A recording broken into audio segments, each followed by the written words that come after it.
UPSC में पंचकुला के एकांश ढुल ने भी सफलता पाकर परिवार का नाम रोशन कर दिया है। उन्होंने 342वीं रैंक हासिल की है। एकांश अपनी कामयाबी के पीछे माता पिता का हाथ बता रहे हैं और उनकी तारीफ भी कर रहे हैं। जनता टीवी ने एकांश से खास बातचीत की है, देखिए। लोक सेवा आयोग ने 2023 की परीक्षा के परिणाम घोषित किए हैं। मंगलवार को जो रिजल्ट आया है उसमें हरियाणा के जो होनार हैं उन्होंने भी कमाल किया है। इन होनार में पंचकुला जिले के एकांश ढुल भी शामिल हैं। एकांश ढुल ने इस बार यूपीएससी की परीक्षा में 342वां रैंक हासिल किया है। इस वक्त हम पंचकुला में एकांश के परिवार के साथ मौजूद हैं। एकांश ढुल हमारे साथ हैं, उनकी माता जो हरियाणा के सरकारी स्कूल में प्रिंसिपल हैं निर्मल, वो भी मौजूद हैं, और भारतीय जनता पार्टी के नेता हैं एकांश के पिता हैं कृष्ण ढुल, वो भी हमारे साथ हैं, और पुरुषार्थ जो एकांश के बड़े भाई हैं और लॉ के स्टूडेंट हैं, ये पूरा परिवार इस वक्त हमारे साथ है। एक बच्चे की जब मेहनत होती है तो पूरे परिवार का उसमें योगदान रहता है, पूरे परिवार की उसमें भूमिका होती है। तो हम पूरे परिवार से बात करेंगे कि इस सफलता के लिए एकांश का जो ये सफर है, ये यहां तक का जो रहा है, इसमें किस तरीके से परिवार और एकांश ने मिलकर इस पे काम किया है। सबसे पहले एकांश बहुत बहुत शुभकामनाएं आपको बधाई, आपने एक देश की सबसे बड़ी जो परीक्षा है उसको पास किया है। जी धन्यवाद, आपका धन्यवाद। जी एकांश, मेरा पहला सवाल यही है कि जब इस तरीके का लक्ष्य निर्धारित करता है कोई भी युवा, तो वो एक बड़ा लक्ष्य है, और उसके लिए किस तरीके से आपने ये तय किया कि मुझे यूपीएससी में जाना है? ये प्रेरणा आपको कहां से मिली?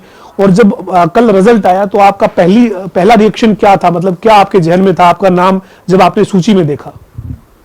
नहीं, मेरा पहला रिएक्शन तो कल थोड़ा हम ज्यादा अच्छे रैंक की थोड़ी अपेक्षा कर रहे थे जी।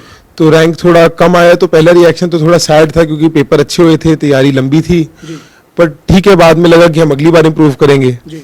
और जहाँ तक की प्रेरणा की बात है, मतलब मेरे को लगता है कि इसमें मैं बहुत लकी रहा कि मेरा परिवार, उन्होंने मेरा बहुत सहयोग किया, समय समय पर आश्वस्त किया। जब मैं पिछली बार मेरा मेंस में मैं नहीं क्लियर कर पाया कि मैं कर सकता हूँ, मुझे बस निरंतर प्रयास करना है, तो ये प्रेरणा भी उन्हीं की है और ये बधाई भी उन्हीं की ज्यादा है।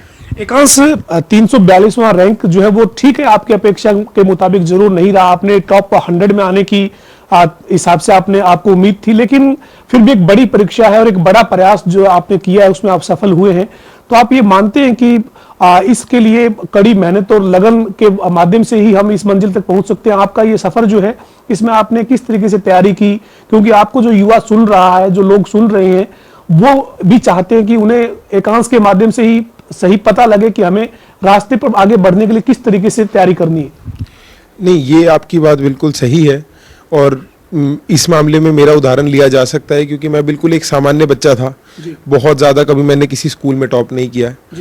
इस सब के बावजूद मतलब मैंने बस निरंतर अभ्यास किया, पढ़ाई करी, मेहनत करी, लगातार करी, तो मतलब मेरे जैसे एक एवरेज बच्चा भी ने भी ये पेपर क्लियर कर दिया।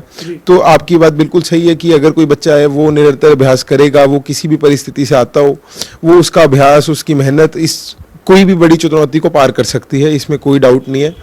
तो बच्चों को यही है, अपना पढ़ते रहना चाहिए, डिमोटिवेट नहीं होना चाहिए। एकांश, जब आपके रिजल्ट के बारे में जानकारी मुझे मिली, मैंने सोशल मीडिया के ऊपर एकांश ढुल को सर्च किया, तो मुझे पिछले 5, 6, 7 साल में कहीं एकांश ढुल की कोई बहुत ज्यादा सोशल मीडिया अपडेट नहीं मिली। आजकल तो सोशल मीडिया का जमाना है, हर युवा के हाथ में एक नहीं बल्कि 2-2 मोबाइल है। आप क्या कहना चाहेंगे? क्या सोशल मीडिया से दूर जाना पड़ेगा इस सफलता के लिए, या फिर सोशल मीडिया को आप जरूरत के मुताबिक इस्तेमाल कर सकते हैं? क्या कहना चाहेंगे? आपकी बात ठीक है, मैं पर्सनली सोशल मीडिया को यूज नहीं किया मैंने पिछले 4-5 साल में, पर देखो ये पर्सनल चॉइस होती है। अगर कोई किसी के लिए वो एक अच्छी सोर्स ऑफ एंटरटेनमेंट है, तो अगर वो उसको एक लिमिटेड टाइम में दिन में आधा घंटा 40 मिनट यूज कर रहा है और उसकी पढ़ाई को बूस्ट मिल रहा है, तो मैं उसमें कुछ गलत नहीं मानता। पर मैं इस मामले में मैंने वही आपको कहा, मैं बहुत लकी हूँ कि अगर हम डिस्ट्रैक्ट ना हुए, हमारा थॉट्स कहीं डाइवर्ट ना हो, तो उसके लिए अगर सोशल मीडिया से हमको थोड़े दिन के लिए दूर जाना पड़े, तो मैं नहीं मानता कि वो कोई बहुत बड़ा त्याग और तपस्या है जी। आप इस परीक्षा में सफलता आपको मिली है, आपने 342वां रैंक हासिल किया, हालांकि आपकी अपेक्षा के मुताबिक जरूर नहीं है।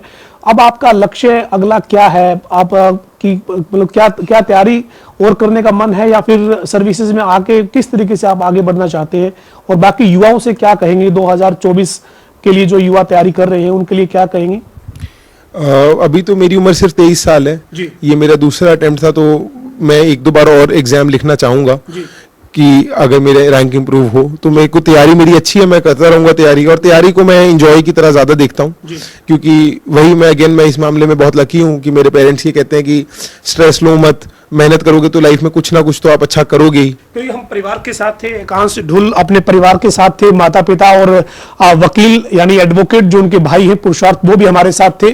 और एक बड़ी उपलब्धि है देश में, जो होनार युवा हैं उन्होंने 2023 का जो यूपीएससी का एग्जाम है उसको क्रैक किया है और उसमें जगह बनाई है। इस बार जो है वो 1043 जो युवा हैं वो इसमें चयनित हुए, जिसमें 342वां रैंक जो है वो पंचकुला जिले के एकांश ढुल का है। और एकांश के माता पिता, पूरा परिवार इससे खुश है, उन्हें गर्व है एकांश की इस उपलब्धि पर। ये एक शेर भी है कि एक पत्थर जो है वो तबीयत से उछाला जाए तो आसमान में भी छेद हो सकता है। यानी मतलब कोई मेहनत अगर कड़ी मेहनत अगर कोई करता है तो उसका परिणाम निश्चित तौर पर मिलता है। और यही जो है वो इस बार जो हरियाणा के करीब 30 युवा जो यूपीएससी के एग्जाम में चयनित हुए हैं उन्होंने साबित कर दिखाया है।